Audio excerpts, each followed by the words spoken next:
Quoi que les climato-sceptiques puissent en dire, le réchauffement climatique est une réalité, et il est en grande partie causé par l'activité de l'homme. Le changement climatique actuel est principalement lié à l'émission des gaz à effet de serre. Ces émissions sont dues pour plus de 3/4 au seuil de dioxyde de carbone qui est libéré dans l'air par la consommation d'énergie fossile, notamment la production d'énergie, carburant des véhicules, chauffage de l'habitat et de l'industrie. La déforestation est elle aussi responsable de l'augmentation des émissions de GES.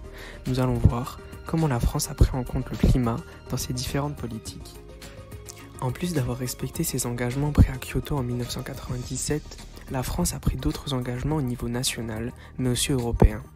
Dans le cadre de la loi du programme fixant les orientations de la politique énergétique du 13 juillet 2005, la France s'est fixé comme objectif de diviser par 4 ses émissions de GES d'ici 2050. La loi relative à la transition énergétique pour la croissance verte, publiée au journal officiel du 18 août 2015, a été portée par Ségolène Royal, l'ancienne ministre de l'Environnement, de l'Énergie et de l'Air. Cette loi va permettre à la France d'être plus efficace dans la lutte contre le dérèglement climatique. C'est un texte assez complexe qui permettra d'atteindre différents objectifs assez ambitieux. Voici quelques objectifs. Par exemple, une réduction de 40% de GES d'ici 2030 par rapport à 1990, une réduction de 50% de consommation énergétique d'ici 2050 ou encore porter la part des énergies renouvelables à 32% de la consommation finale d'énergie en 2030 et à 40% de la production d'électricité. Et je vais m'arrêter là car je crois vous avoir perdu. En clair, ce qu'il faut retenir de cette loi, c'est qu'elle vise à fortement réduire les émissions de GES, à diminuer la part du nucléaire dans notre production d'énergie et à réduire par la même occasion notre consommation d'énergie, quelle qu'elle soit.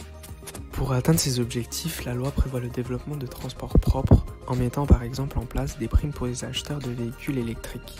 Il est aussi question de mieux rénover les bâtiments en utilisant des systèmes d'isolation qui permettront de réduire la consommation d'énergie. Cette loi vise également à réduire considérablement notre production de déchets et le gaspillage qui est à l'origine de l'émission de GES et donc responsable du réchauffement climatique. Aujourd'hui, un Français produit en moyenne 536 kg de déchets ménagers par an. Si l'on prend en compte les déchets industriels, on monte à 14 tonnes de déchets par personne et par an. Pour atténuer ce phénomène, il est prévu que 70% des déchets des BTP soient recyclés d'ici 2020. De plus, la loi prévoit de favoriser les énergies renouvelables en multipliant par 2 leur part dans le modèle français en 15 ans et en investissant en recherche et développement dans le domaine des énergies propres. Par ailleurs, la France considère que seule une action concertée au niveau mondial permettra de répondre aux défis climatiques. En décembre 2015, à la COP21, l'accord de Paris a été adopté. 195 pays se sont entendus pour limiter à 2 degrés le réchauffement climatique, en continuant de diminuer les GES. Les plus gros pollueurs que sont les États-Unis et la Chine ont ratifié ces accords. Cependant, en 2020, le président des États-Unis, Donald Trump, a décidé de quitter ces accords. La France agit également au niveau local avec des actions ciblées de la part des collectivités territoriales pour sensibiliser la population aux problèmes climatiques et pour en réduire l'ampleur. On peut prendre l'exemple de la maire de Paris, Anne Hidalgo, qui face au problème des pics de pollution dans la capitale, a mis en place un système de circulation alternée.